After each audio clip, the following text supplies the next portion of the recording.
On va maintenant parler de décence énergétique avec une nouvelle présentation intitulée Faire face à l'interdiction de location avec le dispositif BailRénov pour les propriétaires bailleurs.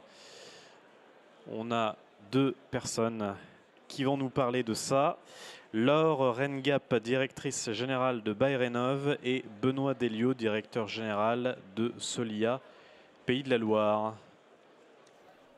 Bonjour madame, bonjour monsieur. Bonjour à La vous. parole est à vous.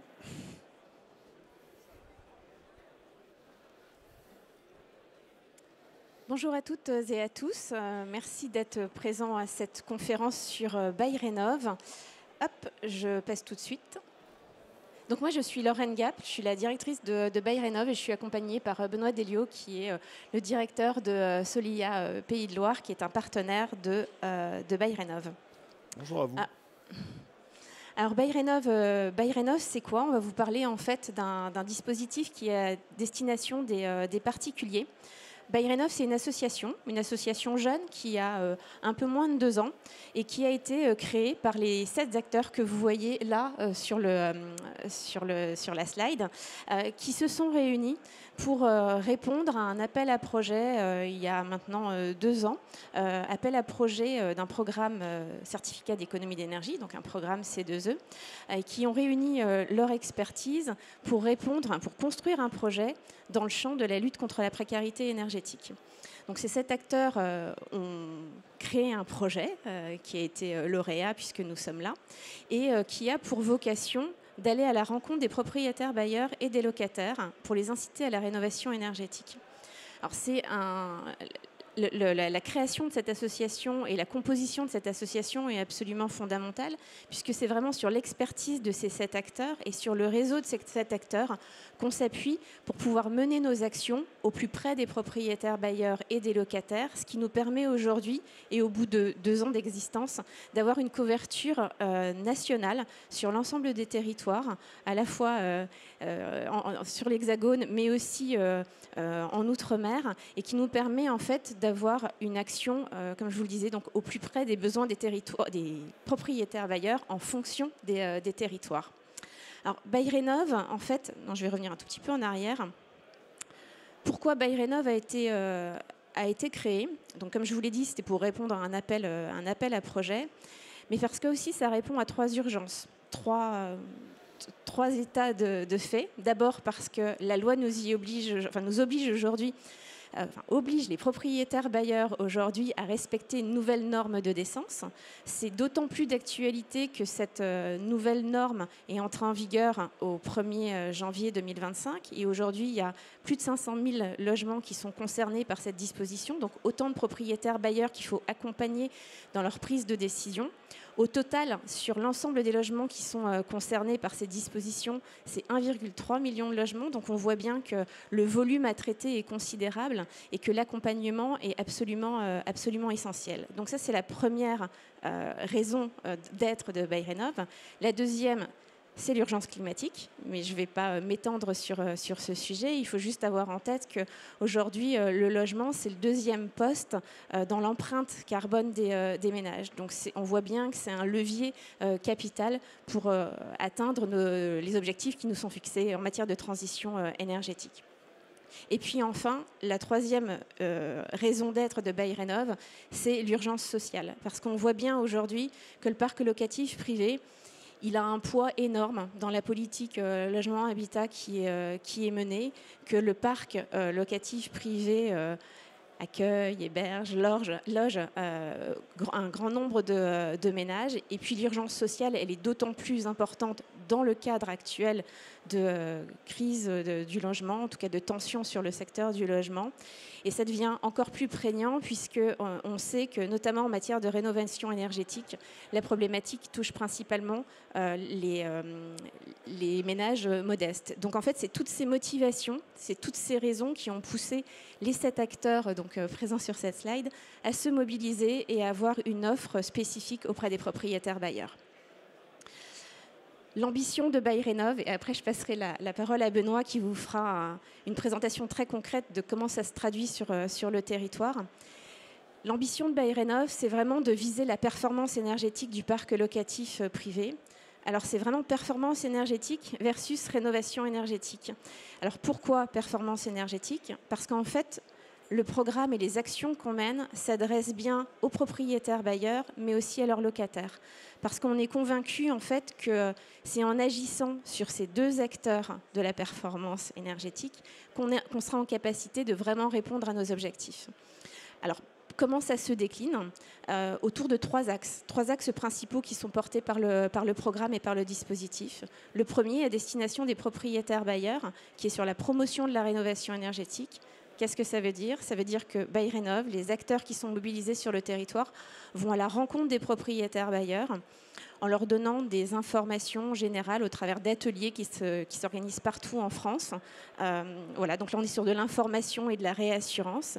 Et puis on va aussi un peu plus loin puisque on accompagne gratuitement les propriétaires bailleurs qui en font la demande. Et là on va au domicile, sur le logement qui est concerné, et on établit en fait un premier pré-diagnostic à destination du propriétaire bailleur, ce qui est un avantage énorme puisque en fait là on est vraiment dans une approche personnalisée du conseil qu'on peut apporter. Ensuite, le deuxième axe, c'est inciter à la sobriété énergétique, et là on s'adresse vraiment aux locataires. Et on est sur une approche de donner des informations en fait, aux locataires sur la sobriété. On va lui donner des conseils en matière de sobriété énergétique, à la fois dans un logement rénové, parce que c'est important d'avoir un bon usage d'un logement qui est rénové pour éviter le fameux effet rebond. Et puis aussi, on agit sur une forme de médiation, pas du tout au sens juridique, mais en tout cas d'une mise en relation, d'une mise en dialogue entre le propriétaire bailleur et le locataire. Parce qu'on voit bien que le locataire, dans un projet de rénovation, est absolument capital. Il peut être à la fois un levier, mais aussi un frein dans l'esprit du propriétaire, puisque qu'est-ce que je vais faire de mon locataire si j'engage des travaux? Donc BayRénov apporte aussi cette médiation, cette intermédiation, ce lieu de dialogue entre les deux parties prenantes. Et puis enfin, le troisième axe, et là on est plus sur de la recherche et de l'innovation, plutôt de l'innovation et de l'expérimentation. On intervient dans le cadre du programme BayRénov sur une recherche en fait, en matière de garantie de performance énergétique, spécifiquement sur les maisons individuelles du parc locatif privé, puisque aujourd'hui c'est quelque chose qui n'existe pas. Je ne vais pas rentrer dans le détail plus que ça maintenant. Il y a une conférence qui s'est tenue ce matin sur ce sujet et je vous invite à écouter le replay si vous voulez plus d'informations sur ce point. Sinon, je pourrais essayer de répondre à vos questions. Benoît, je te laisse peut-être présenter ce qu'il en est. Tu as déjà ton micro, je crois. Bien. Ah, pardon. C'est pour la tablette. Voilà, merci. Alors, est-ce que parmi vous, il y en a beaucoup qui étaient présents à la conférence qui a eu lieu juste avant? Est-ce que vous pouvez juste lever la main pour voir en fait, merci. Donc oui, on était assez nombreux. Nous, on y a assisté aussi parce qu'on nous avait proposé de faire la jonction. Et en fait, c'est très intéressant parce que on est sur une approche qui n'a rien à voir du point de vue technique et du point de vue du type de logement sur lesquels on intervient, puisque nous, on est beaucoup plus sur des logements qui sont en diffus, répartis sur l'ensemble du territoire, et des petites unités de un logement à chaque fois. On s'adresse à des propriétaires bailleurs, mais qui sont généralement des monopropriétaires qui ont un seul logement. Pour autant, en termes de niveau de performance qu'on arrive à atteindre dans les travaux qui sont finalement réalisés, on atteint un niveau de performance qui est assez comparable à celui qui a été présenté avant, qui était de l'ordre de 80%. C'est ce que vous allez voir un peu plus loin. Alors, d'abord, pour resituer un peu les choses, au-delà de l'approche nationale qui a été faite juste avant, situer un peu notre territoire. Donc, moi, je suis à Solia, en Pays de la Loire. Donc, on est un des acteurs, avec d'autres, notamment l'UNPI, qui est présente dans la salle, qui intervient également sur ce dispositif. Les Pays de la Loire, c'est 4 millions d'habitants, environ la moitié, 2 millions de logements. Et le premier département sur lequel le dispositif a été lancé au niveau national, je crois, c'est le Maine-et-Loire, département qui fait 824 000 habitants et à nouveau à peu près la moitié, 400 000 logements. Donc 90% de ces logements sont des résidences principales. Quel est le statut des habitants de ces résidences?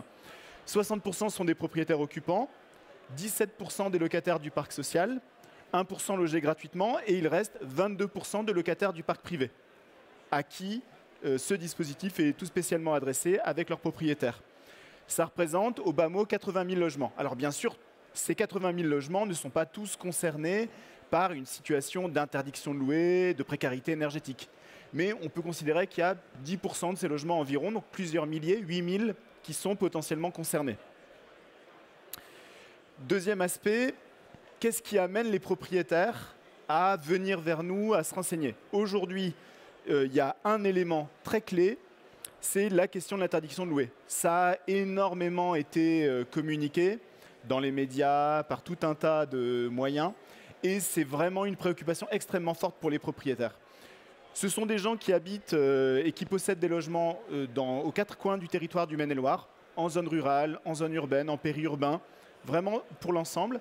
Et la particularité, qui corrige peut-être une idée qu'on a quelquefois, c'est que pour beaucoup, ils appartiennent aux catégories très modestes et modestes de l'ANA.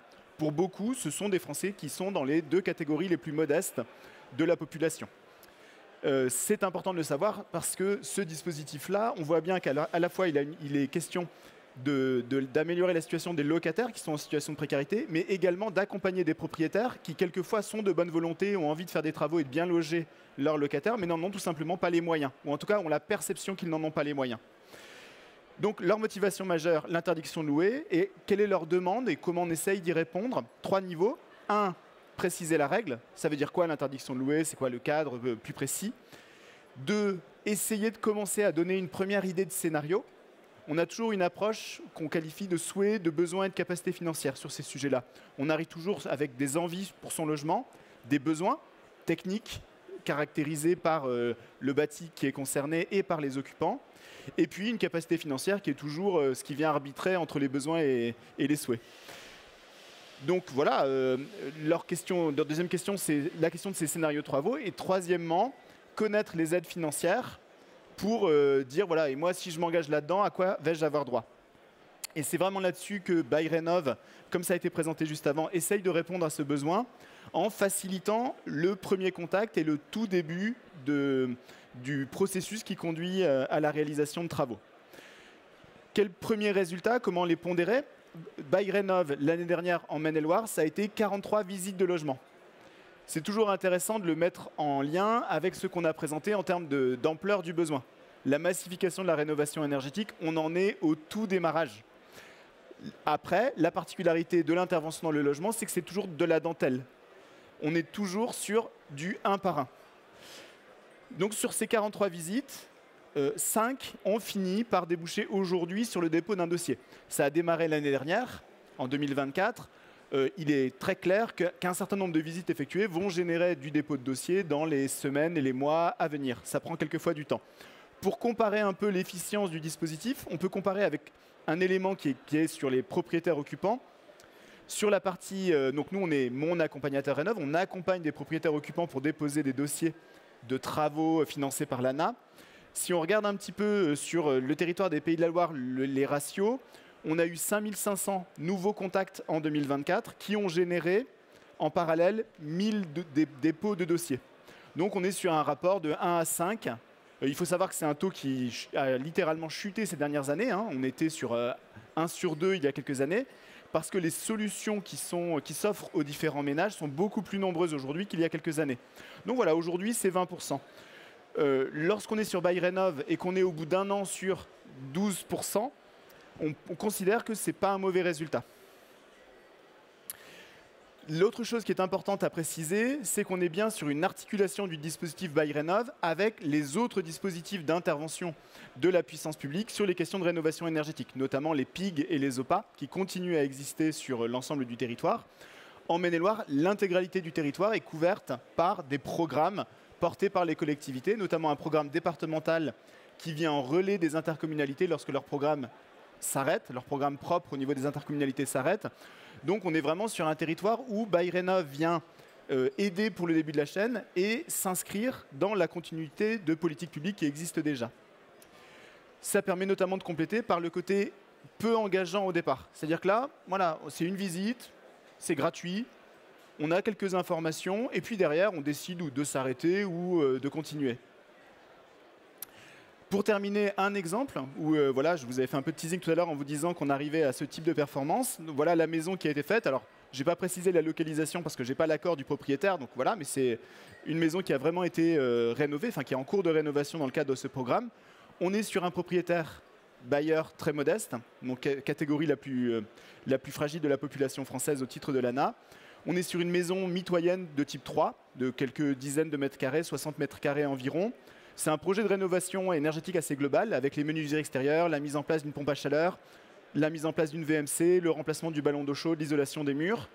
On passe de G à B en termes d'étiquette énergétique, donc une passoire au départ et puis un bâtiment correctement classé après. Ça fait 80% de gains énergétiques. Donc il faut imaginer la facture d'énergie que va payer le locataire après par rapport à la situation de départ. Et on est sur des dispositifs qui sont vraiment très incitatifs parce que très aidés. Le coût total TTC, c'est 42 000 €, un peu plus que 42 000 €. Et on voit que presque 36 000 € est pris en charge par les différentes aides qui existent, notamment au niveau de l'ANA. Merci Benoît. Donc voilà, vous avez vu un cas très concret. Moi, ce que je retiens de la présentation de Benoît, c'est que on est effectivement dans la dentelle et que le volume à traiter est énorme. On est au début de la rénovation énergétique, on est au début de BayRénov. Et j'en profite pour faire... Enfin, mon propos ne serait pas complet si je ne faisais pas une mention spécifique. Comment on touche les propriétaires bailleurs dans le diffus, grâce aux acteurs comme Benoît, comme Solia, comme l'ADIL, l'UNPI ou Habitat et Humanisme, qui vont à la rencontre des propriétaires bailleurs. Et là, on est vraiment sur le diffus, sur la recherche du propriétaire bailleur particulier. Mais on a aussi un dispositif d'accompagnement spécifique avec des propriétaires qui sont sous mandat de gestion. Et donc là, on a aussi des contractualisations, des partenariats qui se mettent en place pour essayer de toucher plus massivement les propriétaires bailleurs. Et pour ce faire, on s'appuie sur une équipe de téléconseillers qui sont spécialisés en matière de rénovation énergétique. Et tout ça pour vous dire que, certes, on adresse directement le propriétaire bailleur, le particulier, le locataire aussi. Mais aujourd'hui, je voudrais profiter de l'instance dans laquelle on est aujourd'hui pour dire qu'il est important aussi de faire connaître notre dispositif BayRénov auprès des intermédiaires. Et que c'est aussi par leur intermédiaire, par leur relais, en fait, qu'on pourra démultiplier l'information et démultiplier en fait, le conseil personnalisé apporté à chacun des propriétaires bailleurs.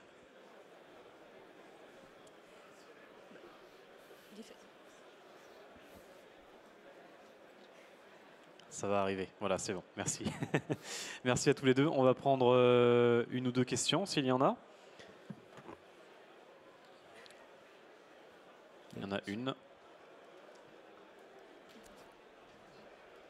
Bonjour, merci pour cette présentation. Est-ce que c'est un dispositif qui a vocation à s'étendre sur tout le territoire français ou ça va rester dans les Pays de Loire ? Ah non, c'est un dispositif national, donc qui est présent effectivement disponible sur l'ensemble du territoire. À date, on a 400 ambassadeurs, BayRénov, c'est-à-dire 400 personnes qui ont été formées aux messages de BayRénov, aux outils de BayRénov, et qui sont vraiment dans le contact direct avec les propriétaires bailleurs. Et on est présent sur l'ensemble du territoire. C'est un dispositif qui est récent, qui est opérationnel depuis février 2024 et qui est là depuis la fin d'année 2024 et présent sur l'ensemble du territoire. On était sur un démarrage progressif et expérimental sur certains territoires, mais aujourd'hui la couverture est bien nationale. Et dans le national, j'inclus l'outre-mer. Oui, on a encore le temps pour une question. Est-ce que c'est un dispositif qui a vocation également de s'étendre aux propriétaires occupants ? Alors aujourd'hui, on est spécifiquement sur les propriétaires bailleurs et on est spécifiquement sur les propriétaires bailleurs parce que c'était un public qui n'était pas traité en tant que tel et qui a des besoins vraiment spécifiques. En revanche, oui. Pour les propriétaires occupants, il y a de nombreux dispositifs qui existent, notamment au niveau des espaces conseils France Rénov. Et donc, souvent, sur une grande part du territoire national, un premier contact gratuit est une possibilité offerte aux propriétaires occupants. C'est plus compliqué, moins connu et il y avait plus un besoin pour les propriétaires bailleurs. Mais vraiment, l'équivalent existe et est plus présent historiquement pour les propriétaires occupants. Oui, bonjour. Auriez-vous un exemple dans une toute petite copropriété où justement les occupants n'ont pas le même intérêt à agir et où c'est bien de mutualiser, mais en même temps c'est parfois plus complexe. On va y venir tout à l'heure. Alors, ça existe aussi, MaPrimeRénov', pour les copropriétés, mais vous avez raison. Aujourd'hui, ça fonctionne assez bien, en tout cas à l'échelle des Pays de la Loire, parce que je n'ai pas de vision nationale sur le sujet, plutôt sur les copropriétés de taille importante, donc plutôt dans les métropoles de la région Pays de la Loire. Sur les petites copropriétés, où il n'y a pas forcément de syndic professionnel, c'est souvent compliqué de réussir à trouver des solutions pour engager des travaux de rénovation énergétique. Je pense que c'est un sujet qui est encore largement devant nous. Pour moi, ce qui est beaucoup plus compliqué, c'est que même s'il y a 6 personnes, admettons que ce soit bien géré, peu importe, entre le propriétaire bailleur, le propriétaire occupant, Voilà. l'âge de la personne surendettée, celle qui est à la retraite, etc. C'est pour ça que je vous posais la question, parce que je pense que la complexité, elle est là. La maison que vous nous avez montrée, c'est très bien d'avoir trouvé l'argent, mais elle ne pose pas de problème en elle-même. On va s'arrêter là. On a un timing à respecter. Merci beaucoup. Merci. Merci à vous. Merci Laure Rengap et Benoît Delio pour cette présentation.